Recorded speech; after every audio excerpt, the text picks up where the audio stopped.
Hi there, and welcome to Ben's Voice Narrative. In today's class, we're going to look at the third type of conjunctions in subordinating conjunctions.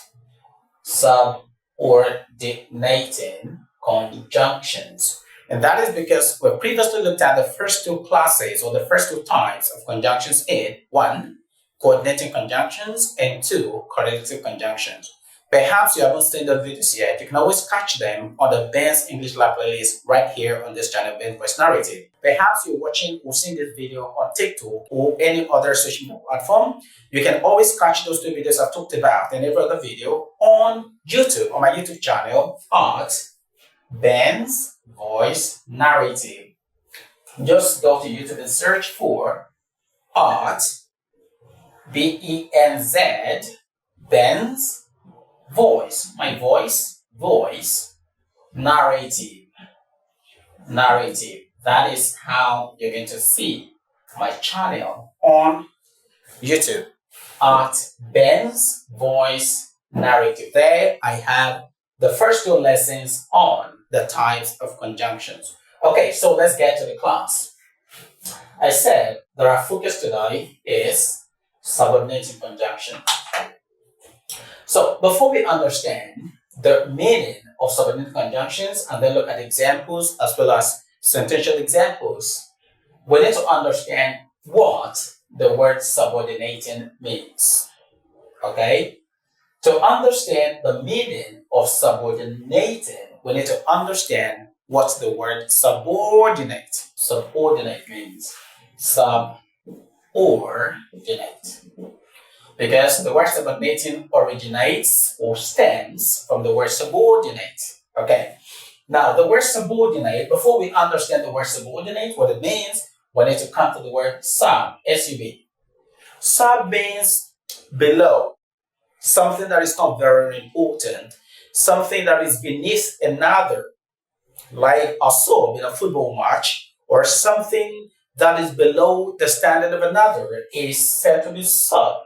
Now bring that to subordinate. Put sub and ordinate together, you have subordinate. A subordinate is a person, an individual, or just anything that is below another, perhaps in terms of rank, in terms of standard. Whatever measures it is you're using to measure the standard in this case really doesn't matter, but just know that the subordinate is an individual or just anything that is below another. Now think of this as that person or that colleague at a place of work who is below another.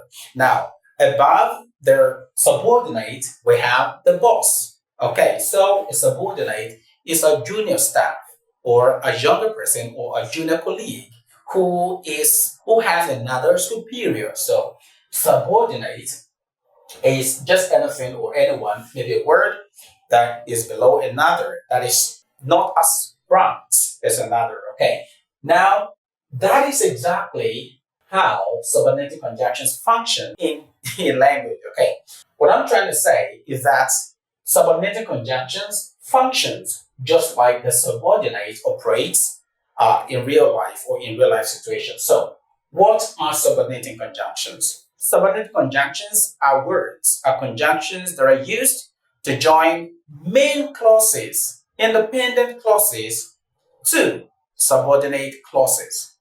Okay, another way to look at the definition of subordinate conjunction is to have them as, or to have a subordinate conjunction as a word that joins, that links, that connects a main clause, an independent clause, to a subordinate clause. Another name for main clause is independent clause. Another name for independent clause is main clause. Okay. Now, another name for subordinate clause or subordinate clauses is dependent clause. Another name for dependent clause is subordinate clause.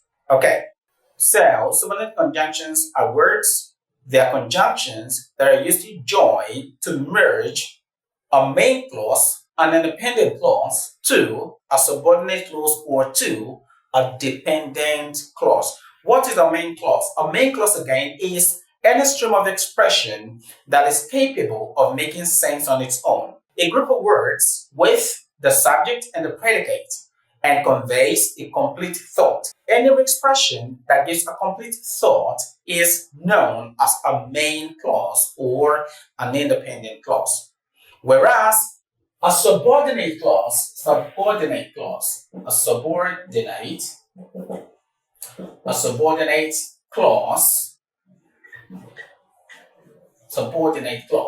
does not convey a complete thought, even though it has a subject and a predicate. So remember that subordinating conjunctions can be defined as conjunctions, as words that are used to connect, to link, to join a main clause, a full sentence, to a dependent clause or a subordinate clause. Now, we have some examples here of subordinating conjunctions. Let me make it clear that compared to coordinating conjunctions and correlative conjunctions, we have numerous examples of subordinating conjunctions. The examples under the coordinating conjunctions are very limited in that we looked at them under the fanboys mnemonic. If you remember, for coordinating conjunctions, fanboys mnemonic. So we have just 7 practical examples of the coordinating conjunctions of the first type. And then under the correlative conjunctions, in that video, we looked at 10 examples, although we have more than 10. Now, the examples of correlative conjunctions can be limited, just like the examples under the under the coordinating conjunctions are very limited. But coming to subordinating conjunctions, we have more of them than we do have under coordinating conjunctions and correlating conjunctions. So we have just 15 here, although like I said, we have more than these 15. But because of time, we're only going to look at 15 of these examples of subordinate conjunction. The first here is after, although, as if, as long as soon as, because, before, if, even if, in case, once, provided that, since, while, when, and so on and so forth. So we have a lot of examples. We have so many examples on subordinating conjunctions. So let's look at these examples in sentences. And as we do that, we're going to look at the meanings of these examples that we have. All right. The first again, okay, maybe I should mention again that subordinate conjunctions are conjunctions of words that link, that join main clauses to or with subordinate clauses or dependent clauses. So first, let's look at after.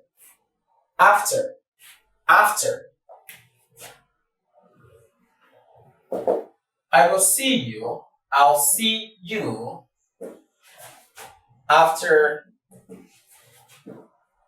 he leaves. After he leaves. I will see you. It's a complete statement. I will see you. It's a complete thought. And that is known as a main clause. A main clause or an independent clause is a clause that has a subject and a predicate and conveys and gives and communicates a complete idea. I will see you. Full stop. It's complete. But in this case, we have joined this expression to this one by the use or through the use of after. I will see you. When will I see you? I'll see you after he leaves. Now look at he leaves is another clause. But from here to this place, you have what is called subordinate clause or dependent clause. Now, for this clause to make sense, for it to make meaning, for it to make sense, it has to depend on I will see you. This does not depend on this. I will see you. It's a complete information. I will see you. Now, look at after he leaves. If I walk up to you and I say, after he leaves, what sense? What sense does that make to you? It makes no sense. That expression is half information given. After he leaves. So this after he leaves depends on I will see you. Okay, for this to make sense, you need to read this. Okay, for this to make sense, you don't need what is here.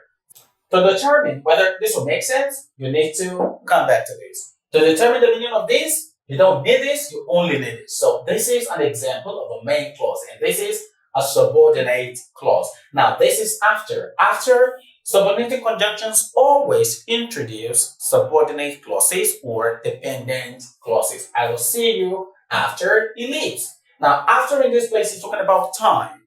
I will see you after he leaves. This is talking about time. Okay.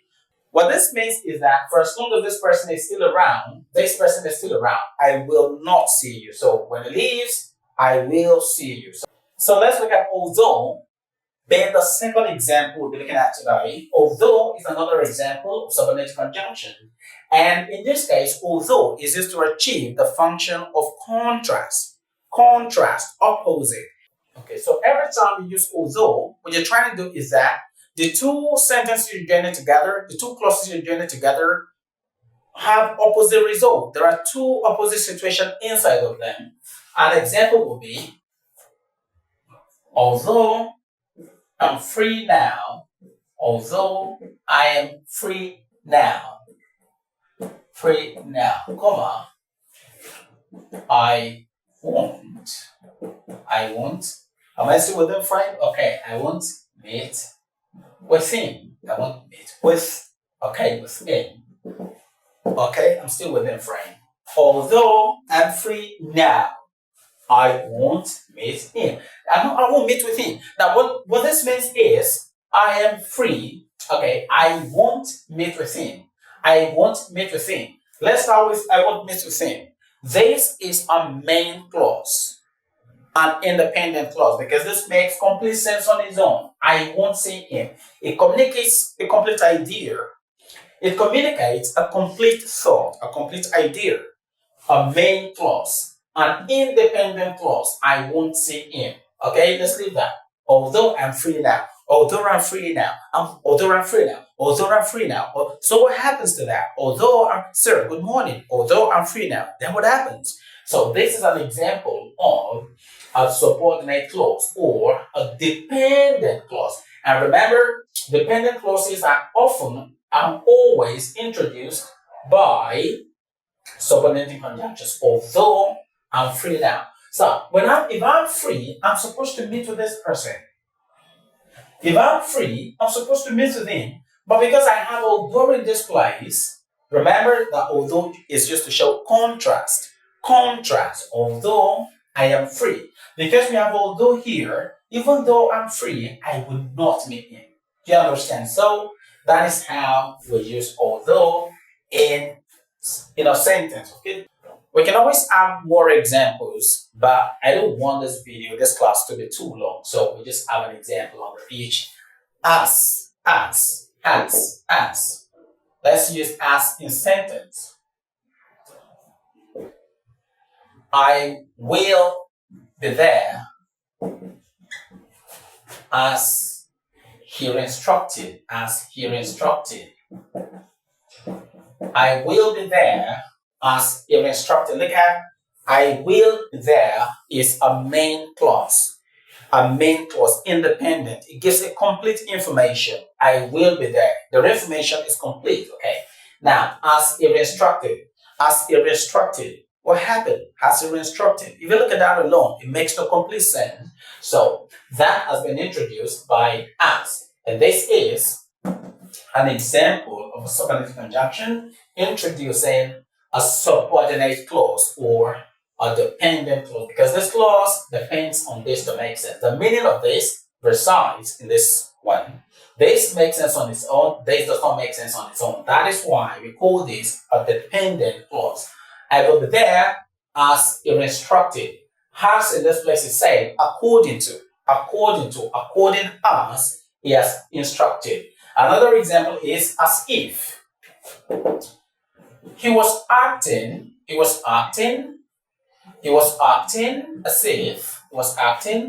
as if he knew me, before. He knew me before. Now look at, he was acting. He was acting is a complete expression. He was acting. Okay? As if he knew me before. As if he knew me before. Does not make complete sense on its own. The Bible comes to you and I say, as if he knew me before. As if he knew me before. What happened? I know nothing about it. But if I say he was acting, that is the complete information that somebody, a man, a guy, a boy was doing something. That was complete. But if I just say as if he knew me before, makes no complete sense. So this is an independent clause. This is a dependent clause that has been introduced by a dependent or subordinating conjunction. So he was acting as if he knew me before. As long as this is talking about condition. It's talking about condition. Talking about condition. Jane will come as long as mom is here. As long as mom is here. Jane will come is a complete sentence. That is independent clause or main clause. Jane will come. Full stop. Makes sense on its own. Now let's look at standalone. As long as mom is here. As long as mom is here. This does not make complete sense. So this is an example of a subordinate clause that has been introduced by as long as. So it's given us condition that Jane will come provided mom is here. Okay. Mom will come provided mom is here. So that is that about another example is because of course explains reason. It talks about reason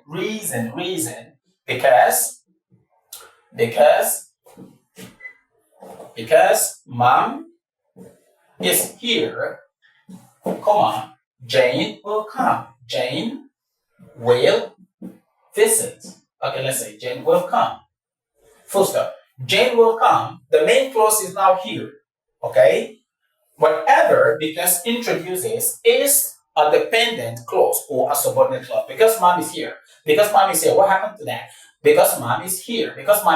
That is a dependent clause. The dependent clause can be at the front and it can be at the back. It does not matter how you arrange the structure. Okay, all that matters is you recognizing where the subordinate is and where the main clause is. Because mom is here, Jane will come. There has to be a comma that separates. Most of the time, when you begin a sentence with the subordinate clause, you should have a comma separating the subordinate clause and the main clause. So because mom is here, comma, Jane will come. This is the main clause, and this is the subordinate clause. So because in this case, it's talking about reason before. It's also talking about time. Before I speak to you, or before I speak with you, I need to see my lawyer before I speak with anybody. Okay, or before I speak to you. So that is that about that if.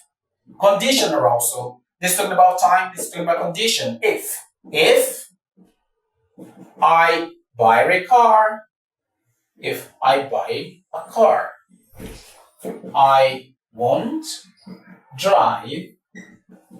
won't drive on rough roads. Am I still within frame? Okay, on rough roads. Yeah, I'm still within frame. Okay. If I buy a car, I won't drive on rough roads. If I buy a car is the subordinate clause introduced by if. If is conditional. Okay, if I buy a car, comma, I won't drive on rough roads. So let's look at in case. In case is talking about peradventure. Given the condition that if something happens, okay. In case something happens or if something exists, if or not something happens or exists. So in case, okay, you can always start with in case or begin the dependent clause afterwards. So let's start with in case. In case you're there before me. You're there before me. Comma. Do the needful. In case you're there before me, comma, do the needful. Do the needful is a complete sentence, is a complete clause, is an independent clause, is a main clause. Do the needful. I'm given an instruction now that you should do the needful. Do what is right. Do the needful. Complete information. That is instructional. But look at it if I say, in case you're there before me. If you say to someone, or someone says to you, in case you're there before me, in case you're there before me, sir, what should I do?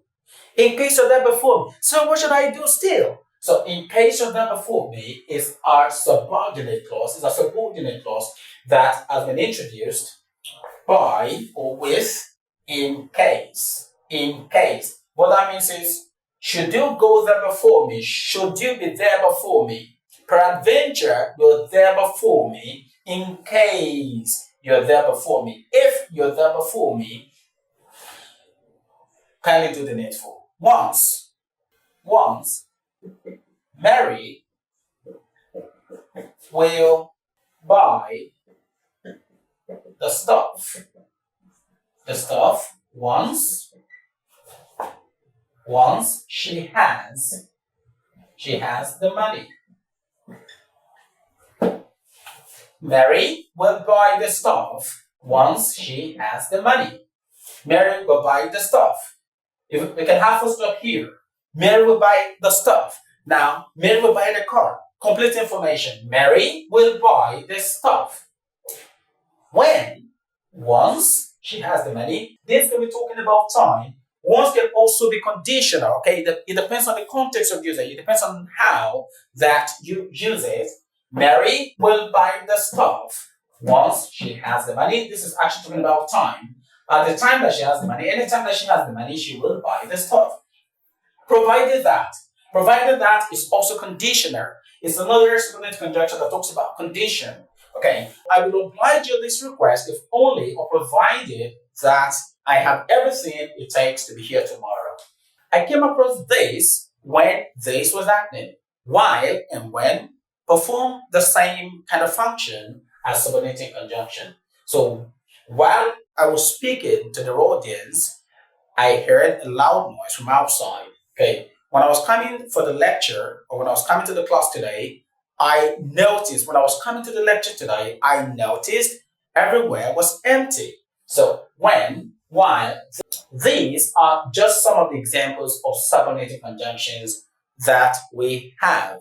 So to recap, subordinating conjunctions are conjunctions or words that join main clauses to subordinate clauses in a way that shows time, that shows condition, that shows reason, that shows possession. So that is that about subordinating conjunctions. Of course, in subsequent videos, we're not talking about concord of subordinated subject, concord of coordinated subject. We'll be looking at that later. But for now, this is where we'll call it a wrap. And with that, we've come to the end of this class. If you have any question relating to this subject, subordinate conjunctions, kindly do what to drop them in the comment section. I'll be delighted to attend to every query or to every question that you have. Thanks for watching to the very end. See you next time. Bye for now.